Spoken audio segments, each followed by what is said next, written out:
Hoje nós vamos ver as principais notícias do mercado financeiro da semana que vai do dia 8 a 12 de março de 2021.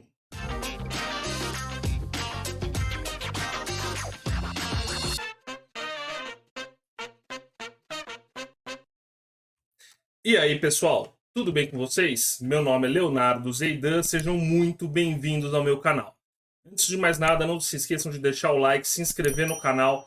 Tô deixando minhas redes sociais aqui do lado, podem entrar em contato comigo à vontade, vão estar aqui na descrição também. E vamos lá para minha tela para a gente começar a ver as principais notícias aí dessa semana. Então, como todos sabem, a principal notícia que teve essa semana aí foi a anulação das condenações do ex-presidente Lula, né? O mercado reagiu um pouquinho ali a essa notícia, né? Depois voltou, não teve uma continuidade desse aumento do medo do pessoal, né? Mas como sempre aqui no Brasil, a política sempre acaba influenciando muito no mercado, né? Então, essa notícia, politicamente ali, eu vou dar um pouquinho a minha opinião, né? Isso é um pouquinho a parte do mercado, né? Mas assim, na minha opinião, essa anulação da condenação do Lula já devia estar sendo programada já faz um tempo. O Lula já veio com o seu discurso já pronto, já começou a campanha para o ano que vem, né? E isso traz um risco muito, muito alto aqui para o Brasil, né? A gente sempre tem o risco de vir algum presidente de esquerda, populista, que vai fazer as medidas como ele fez no passado, né? A gente sempre tem esse risco, nunca estamos livres, mas é triste ver esse risco se concretizando, né? Então a gente sabe que infelizmente o PT ele ainda tem muita força política, apesar de todos os escândalos, tudo que aconteceu, eles ainda têm muita força política, principalmente o ex-presidente Lula, né? A gente tem muita gente ainda no Brasil que idolatra ele, né? E a chance dele se eleger em 2022 é bem alta, infelizmente, né? Não acho que seja uma coisa tão uma vantagem tão grande assim, né? Não acho que vai ser uma vitória fácil se ele ganhar. Eu acho que vai ser bem concorrido, a gente vai ter bastante briga política aí, né? Durante 2021 e 2022, a gente vai ver um pouquinho esse acirramento desse cenário político que a gente já vê muita discussão, muita coisa. A gente vai ver se acirrando um pouquinho e não temos infelizmente a gente não tem nenhum cenário concreto para a gente realmente acreditar para 2022. A chance do ex-presidente Lula voltar à presidência, para mim, tão plausível quanto ele ser derrotado por um terceiro ali na eleição. É, Lógico que a gente gostaria que entrasse uma outra pessoa, fosse um pouquinho mais liberal, um pouquinho mais pró-mercado, porque o presidente Bolsonaro também não é aquela maravilha com relação a mercado, economia, a liberdade, né? Nenhum dos dois preza muito por isso, infelizmente, e a gente teria que estar vendo já alguém entrando no páreo para a briga para 2022 se a gente quisesse ter alguma esperança de não ter que escolher entre o ruim e o pior, né? Então, infelizmente, provavelmente 2022 é Bolsonaro contra Lula. É, Acho que não vamos ter nenhum outro candidato aí que seja uma grande uma grande força política que se oponha aos dois, né? E a gente vai ter que escolher um dos dois. Infelizmente, a gente vai continuar de mãos atadas, né? Mas enfim, como que isso impactou o mercado durante essa semana? Primeiro, o dólar futuro subiu absurdamente, foi a mais de 5,85, como a gente vê aqui na nossa primeira notícia. É, o índice futuro também, o índice Bovespa, tanto o índice Bovespa quanto o futuro, caíram bastante. Deixa eu abrir o gráfico aqui. Normalmente eu deixo para abrir o gráfico no final do dia, mas vamos dar uma olhadinha aqui no gráfico rapidinho. Então, por exemplo, aqui a gente tem o índice Bovespa, a gente vê que ele teve uma queda considerável. Se a gente colocar aqui, está no gráfico de uma semana, né? Se a gente colocar aqui no gráfico de um dia, a gente vê aqui que no começo da semana, acho que foi nesse dia aqui, dia 8, a gente teve a notícia, né? E o mercado caiu bastante. Inclusive, se a gente pegar aqui no intraday, vamos ver aqui o gráfico de uma hora, cadê? Aqui, 60 minutos. Se a gente voltar para o dia, acho que foi aqui, ó, 8 de março, à tarde, foi justamente aqui que o mercado reagiu à notícia do Lula, então caiu aí quase 3% em menos de uma hora, né? Depois continuou caindo um pouquinho e se acalmou, né? Já no dólar, a gente vê aqui que o dólar essa semana ele chegou lá em cima, bateu aqui os 5,88 praticamente e depois devolveu tudo, né? Se a gente pegar igual no outro gráfico de um dia, a gente vai ver aqui no dia 8 um aumento substancial, né? E se a gente pegar no gráfico de uma hora e for aqui pro dia 8 também, a gente vê que no dia 8 a partir ali das 14, 15 horas, mais ou menos, que foi quando saiu a notícia, o dólar também subiu consideravelmente até o final do dia. Depois devolveu tudo. A gente sabe que o mercado muitas vezes ele é um pouquinho bipolar, né? Ele sempre exagera para um lado, depois exagera para o outro, depois exagera para o outro lado de novo e assim vai buscando a média, né? Depois a gente volta aqui para falar um pouquinho mais sobre o gráfico semanal, tá? Vamos voltar lá para as nossas notícias. E logo depois da notícia aí da anulação da condenação, importante frisar aqui, pessoal, que assim, o Lula ele não foi, como que é o termo? É, não é que ele é inocente, tá, pessoal? Não é que ele foi que foi provada a sua inocência. Simplesmente o STF decidiu que as condenações não valeram. Ninguém provou que não, ele realmente não cometeu os crimes. Simplesmente resolveram jogar todo o processo no lixo, né? Então é importante ressaltar isso, tá? Não é que ele é inocente. A gente não pode mais falar que ele é culpado, porque agora ele não é mais condenado, né? Mas ele era condenado em duas instâncias. O próprio STF já tinha julgado o habeas corpus, um monte de coisa, mas como sempre o entendimento do STF sobre determinados processos está sempre mudando, né? Então, de acordo com o que o ministro está pensando naquele momento, eles agem. Infelizmente, a gente tem essa insegurança jurídica aqui no Brasil. A regra do jogo muda a qualquer momento, né? Então, não é que ele foi. Lembrei da palavra, não é que ele foi absolvido, tá? Ele não é inocente. Simplesmente as condenações foram anuladas, o processo foi anulado, tá?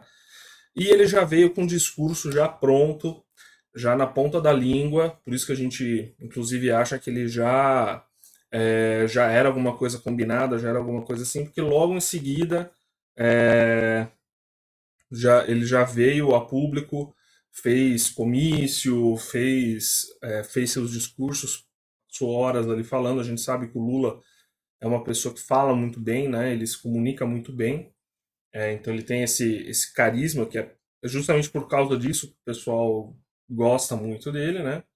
E aí ele falou ali, um dos momentos, ele falou um pouquinho sobre Petrobras, né? Quem estiver comprando coisas da Petrobras é melhor ter medo, disse Lula. É, e ele quis acalmar um pouquinho o mercado financeiro, né? Porque o mercado se preocupou pra caramba com a volta dele e ele falou: Ó, pô, vocês passaram tanto tempo aqui com a gente, não vai ser tão ruim, né? Vai ser bem ruim, sim, mas ele quis minimizar aí o impacto que teria, né?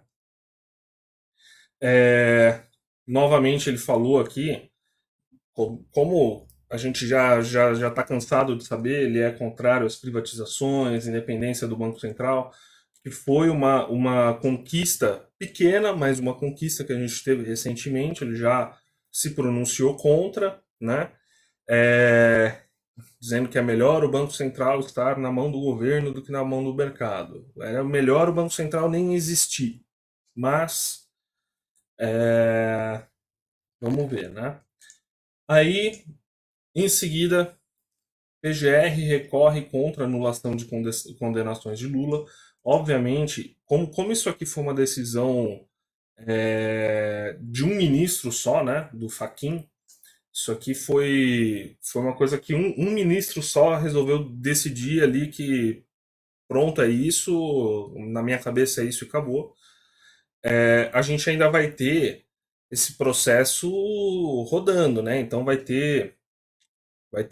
pessoal vai recorrer, vai tentar reverter essa situação, mas mostra para a gente muito a insegurança jurídica que a gente tem aqui, né? Como que pode um ministro do Supremo decidir sobre uma causa ali que é tão importante assim, fala sobre o futuro da nossa nação, sobre ter um condenado ali concorrendo às eleições, né? Um ex-condenado, né? Um ex-criminoso concorrendo a eleições, já não, para muita gente ele já não deveria estar solto, né? O STF soltou o cara e agora anulou todo o processo. Enfim,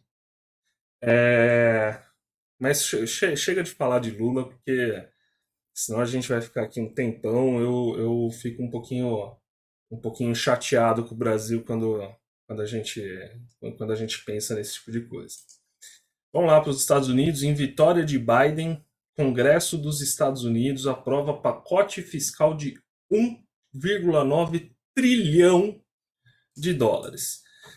Vitória de Biden, né?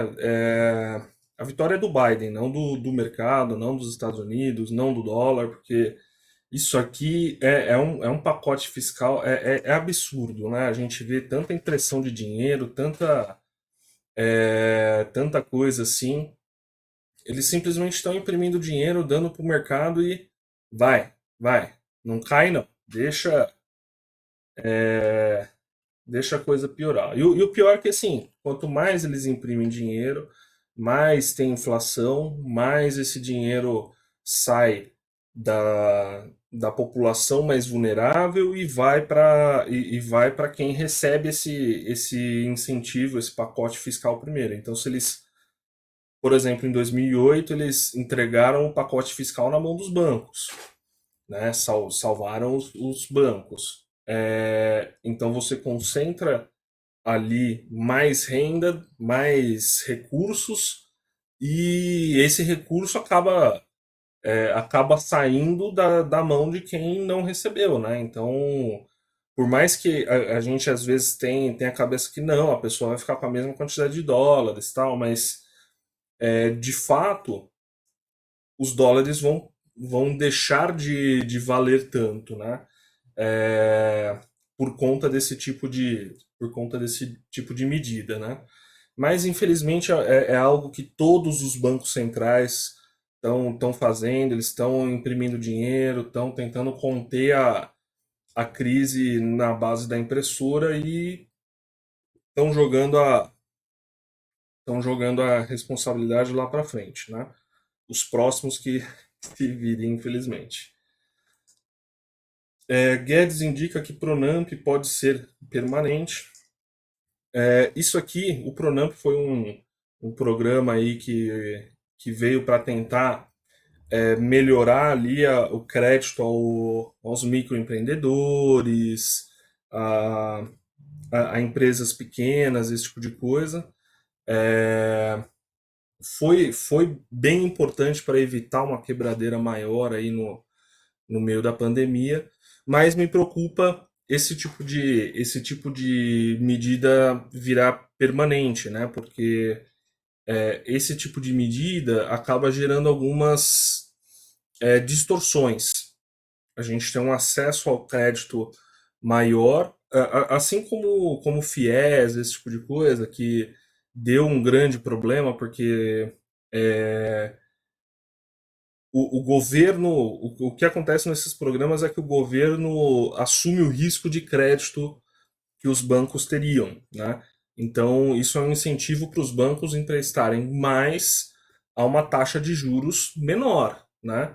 Então, é, os juros caem artificialmente, é uma medida para facilitar o crédito, e quando a gente facilita o crédito artificialmente, a gente cria essas distorções, porque coisas que muitas vezes não valeriam a pena passam a valer a pena, né? Então negócios que não valeriam a pena passam a valer a pena e, e negócios que muitas vezes eram para não dar certo, né? Coisas que naturalmente era para simplesmente não dar certo e quebra e vai fazer outra coisa, acaba ficando ali se sustentando com crédito barato por mais tempo e gera essas distorções de desperdício econômico, né? Desperdício de recursos, porque às vezes são coisas que não trazem um retorno, não geram riqueza, né? Então, mas enfim, foi uma medida importante por conta da intervenção do governo do outro lado, de fechar todo mundo, de não deixar as pessoas trabalhar e de continuar tributando todo mundo, né? Então, para evitar uma quebradeira maior, foi importante ter esse tipo de medida, mas colocar isso como uma medida permanente talvez não seja muito, muito interessante, né? O que eles deveriam ter feito é ter feito mais medidas ali para deixar o pessoal uma carga tributária menor, talvez deixar os, as empresas pagando um pouquinho menos de imposto durante esse período da pandemia, pelo menos para ajudar a não quebrarem, né? Mas infelizmente não foi isso que aconteceu, né? A próxima notícia é uma novidade interessante aí no mercado bancário, né? É o Open Banking. Então, depois do Pix, que foi uma inovação bacana que a gente teve aí, a gente tem agora o Open Banking. Esse Open Banking nada mais é do que o compartilhamento de informações sobre clientes entre os bancos, né? Então, é uma coisa que provavelmente já existia, tá, pessoal? A gente sabe que muitas vezes um banco ou uma pessoa ou outra, mas isso obviamente era crime, né? Passar informações de um banco para o outro. A gente, a gente sabe que tinha esse tipo de coisa, mas eu acho bacana, tá? Eu acho bacana ter esse Open Banking, desde que o cliente conceda suas informações, né? O cliente tem que aceitar compartilhar suas informações com outras instituições financeiras, aí eu acho interessante, porque vai trazer ali Além de dados de contato, que era isso que muitas vezes acabava rodando entre instituições, né, os contatos dos clientes, além dos dados de contato, outros bancos vão poder saber qual a taxa que aquele banco está cobrando, é, quais os produtos que aquele cliente tem. Então, por exemplo, isso diminui a possibilidade, por exemplo, de você continuar num banco e o banco te cobrando uma taxa abusiva. Que vão vir outros bancos e falar, pô, e te ligar e falar, ó, ele tá te cobrando uma taxa assim, assim, assado, eu consigo fazer melhor. Vem pra cá, entendeu? É óbvio que assim, quem, quem é aposentado sabe disso que eu vou falar, é um saco quando o seu contato acaba nas mãos aí de correspondentes bancários, esse tipo de coisa, porque as ligações são intermináveis, né? Quem é aposentado sabe. Aqui em casa, por exemplo, os meus pais são aposentados e é tanta ligação oferecendo crédito que fica até chato. É todo dia pessoal ligando para oferecer crédito para aposentado, pensionista, tudo mais. E a gente vai ver um aumento nesse tipo de coisa, porque as informações dos clientes vão estar disponíveis para outras pessoas, né? Óbvio que assim, as informações não vão sair do sistema bancário, ainda existe ali o sigilo bancário, né? Então esse Open Banking ele serve justamente para compartilhar essas informações dentro do próprio sistema das pessoas, das empresas que são cadastradas ali no Banco Central. Então, essas informações não vão chegar para terceiros, né? Existe ali o sigilo. É, mas eu acho, por um lado, interessante, porque vai trazer mais concorrência, vai trazer uma diminuição natural ali dos preços, porque vai ter mais transparência das relações entre os clientes e os outros bancos vão poder te oferecer serviços e preços melhores, né? E ao mesmo tempo só que ao mesmo tempo talvez tenha esse problema de um monte de gente ficar te ligando, te oferecendo um monte de coisa que às vezes você não quer, às vezes não é uma coisa tão interessante assim. Mas enfim, tem lado bom, tem lado ruim para tudo, né? Eu acho, eu acho que vai ser mais positivo do que negativo, tá, pessoal? Próxima notícia aqui, a bolsa entrando com um novo horário, né? Então, agora as negociações de ações vão ser das 10 até as 17. Eu achei interessante trazer aqui para vocês, para bater com o horário lá nos Estados Unidos, que vai entrar em horário de verão lá. Então, a gente aqui, como a gente não teve o horário de verão, acabou mudando o nosso horário durante um tempo. Então, a gente estava das 10, o mercado de ações era das 10 às 18, e o de futuros era das 9 às 18 também. E agora o das ações vai ser das 10 às 17, então vai fechar uma hora mais cedo aí, tá? E a última notícia aqui, eu achei interessante trazer essa notícia. Não é uma coisa que impacta tanto assim, mas eu achei engraçado ver esse tipo de notícia. Senado aprova projeto que prevê pedágio sem cancelas. Texto segue para a Câmara. Nosso país passando por tanta coisa, com tanto problema para a gente se preocupar, para a gente resolver, o Congresso está votando aí como para mudar a forma como que os pedágios vão ser cobrados, né? Achei interessante essa nova forma aí de cobrança, não conhecia. Lá fora parece que já tem bastante lugar que tem esse tipo de coisa. Parece que eles vão colocar, ao invés de ter as cancelas, que a gente sabe que às vezes atrasa muito, eles vão colocar pontos ao longo da rodovia para monitorar os carros, e aí você acaba só pagando pelos trechos que você realmente utilizou, né? Então a gente sabe que às vezes é até um saco, às vezes você pega um trechinho pequenininho da rodovia, mas naquele trechinho que você precisa pegar tem um pedágio, você paga o pedágio cheio, né? Então vai distribuir um pouquinho melhor o que cada um tem que pagar. Mas eu achei engraçado. No meio de tanta coisa para a gente se preocupar, tanta coisa para a gente ver, eles estão votando esse tipo de medida, né? Bom, vamos voltar lá para o gráfico, ver se tem mais alguma coisa para acrescentar. Então, aqui, gráfico semanal do Ibovespa. A gente vê que ele caiu bastante e voltou, fechou quase no mesmo ponto. Então, 114, ele abriu a 115 e pouquinho, 115.193, e fechou ali no 114. Mas durante a semana ele chegou a bater lá no 109.343, né? Está na média, tá? Essa aqui é a média, é a banda de Bollinger de 20, tá? Poderia ser a de 21, até, talvez seria até melhor. Mas está na média aqui, não está nem na banda inferior, nem na superior. Então, um momento de indecisão, né?